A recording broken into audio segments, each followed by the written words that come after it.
Biyya galuuf ka'ee jira obbolaa kiyya biyya keessas biyya alaas warra jirtanii nagannaaf tura sinan jaaladha sinan kabajaa Oromiyaatti wal argina warreen biyya keessa jirtan biyyatti wal agarraa warreen biyya alatti haftan immoo Oromiyaatti biyya keessanitti waaqayyo sinillee nagaa sinaa deebisuu sin jedha sinan jaaladha sinan kabajaa egaa gara biyya deemu kan jechaa jira waaqayyo nagaadhaan achiin ga'u egaa kaawunda keessanii guyyaa akkana kana sin agarsiisu biyya keessatti nagaa sin agarsiisu sin jedha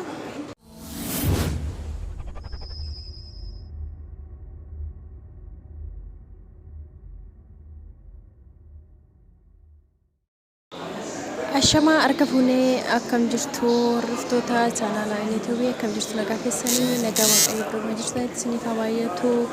biyya keessas biyya alas warra jirtan iddoodhuma jirtanitti nagaan jaalalli waaqayyo sinii baay'atu sin jechaan obboleettiin keessaan nagaa hojii waaqayyoodhaaf haa galatu egaa irraa nagaa sinitti dhaamachuudhaaf dhufee jira egaa kan waan nafne biyya Oromoo keessaa ama barbaade namatti tolus namatti badus achi keessatti nafanii gara biyya kootti galuu kan jedha sinan jaaladha sinan kabajaa ka naganna turaadha walitti deebina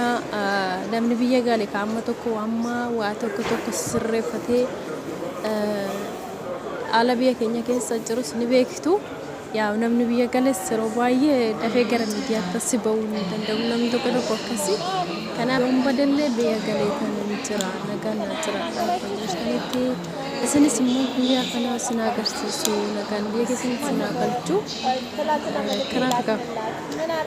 wanti jiru kana fakkaata amma kanallee viidiyoo sin waraabuudhaaf sanaan dura naaf hin jenne airport keessan jira jechuudha kanaaf obbolaa kiyya yoo viidiyoo kun tolee laayif share gochuudhaan jabeessaa warra biyya galee hedduu tokko ulfaatadha haalli jiruu fi yookiin immoo akka haala mijeeffatanii as qophaa'anii as ba'anitti xiqqoon ulfaata waan ta'eef ni beeku jedhetan yaada egaa kanadha jiruuf jireenya biyya Oromoo dadhabbii isaa jireenya isaa bara dheeraa namoonni yeroo dheeraaf as keessa hojjetan ni beektu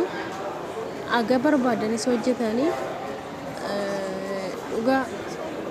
uumaa tokko wanti hin jedhu haga dadhabbii ofii sana namaaf hin ta'u jechuudha umurii namaaf hin ta'u malee biyya Oromoo aga dadhabbii keetti sana hin argamu jechuudha kanaaf wanna hojjetan san immoo namni seeran yoo hojiirra si oolchee wannaati akka godhachuu barbaadu wanna kaafachuu barbaadu tokko wanna karoorfatte tokko namni karoorra si qabee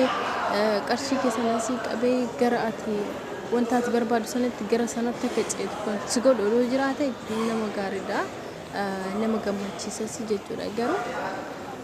akkasitti hojjetanii dadhabbii biyya Oromoo keessatti hojiirra yoo hin oolini hedduu tokko nama gaddisiisa maal jechuufini umuriidhuma namaa fixaa jechuudha amma argatan sana amma harkatti qabatan sana isa hojjetan sana yoo guduunfatanii yoo ol kaawwatan malee ol kaa'an malee ol kaanii fuudhan waan jedhaniif jechuudha kanaafiyyuu biyya Oromoo dadhabbii isaatirra baay'ataa hoggaa hamma kanaa teessee akkamitti namoonni waa baay'ee naman jedhu ni beektu namni waggaa lakkaa malee waggaa baay'ee teessisin jedhe sillee hintini jedha malee waan harkaa qabduu fi waan ati ol kaawwattu si qofatu beekaa jechuudha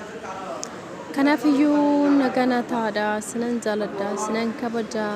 iddoo jirtanitti waaqayyo sinaa eeguu nagaanis biyya keessanitti sinaa galchuu